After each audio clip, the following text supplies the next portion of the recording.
When the news first broke of a Soulsborne-inspired Final Fantasy game, people went absolutely crazy. And even more so when they found out that this would be taking place in the world of Final Fantasy I. So at this year's E3 2021, everyone was looking forward to this one. And what happened when they revealed it? Square Enix got ratioed into oblivion.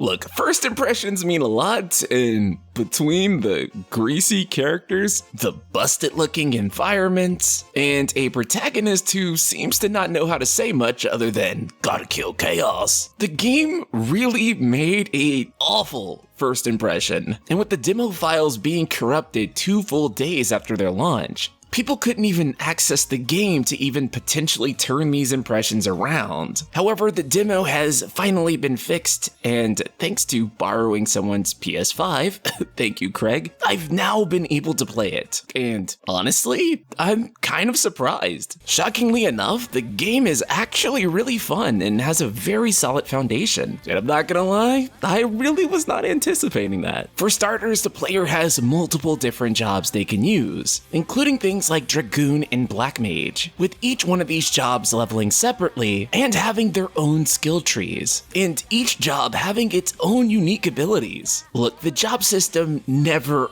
ever gets old, and it's one of my favorite things in Final Fantasy. So seeing it here, I'm pretty delighted. As far as the game's combat itself, it feels pretty good. If you don't have any experience in the Soulsborne genre, you're gonna get your cheeks clapped right away. And my cheeks got clapped by Garland so hard that I probably won't be able to sit down for a while. Attacking feels good and weighted. The game keeps throwing interesting combat scenarios at you. All of your resources must be carefully managed. Bombs are annoying to fight like they are in every Final Fantasy game. Dodging and parrying feels so fun to do and so rewarding when you nail them. Equipment actually changes the appearance of your character, and at least in this demo, you actually get to keep experience and drops when you die. I am definitely no expert in the Soulsborne genre, but I'm pretty sure most of them don't do that. In terms of the game's combat and progression systems, Team Ninja honestly did not disappoint here, and I have no doubt that these factors will be what draws people in and keeps them. However, that doesn't absolve all of the game's flaws. The AI for your party members is weird. Look, I get it, they're not supposed to be too smart or too strong so that they take away from the player urgency or the difficulty of the game, but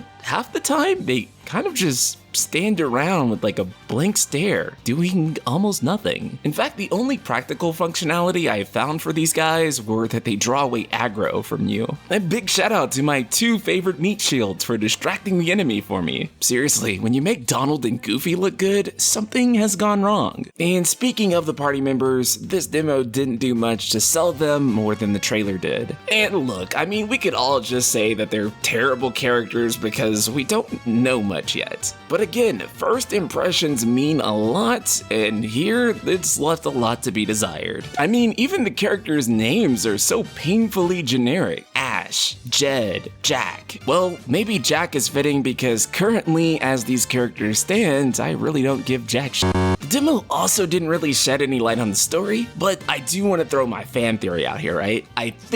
I'm not sure on this, but I think that they might want to kill Chaos. I know, I might be reaching, there's no evidence for it right now. We'll see.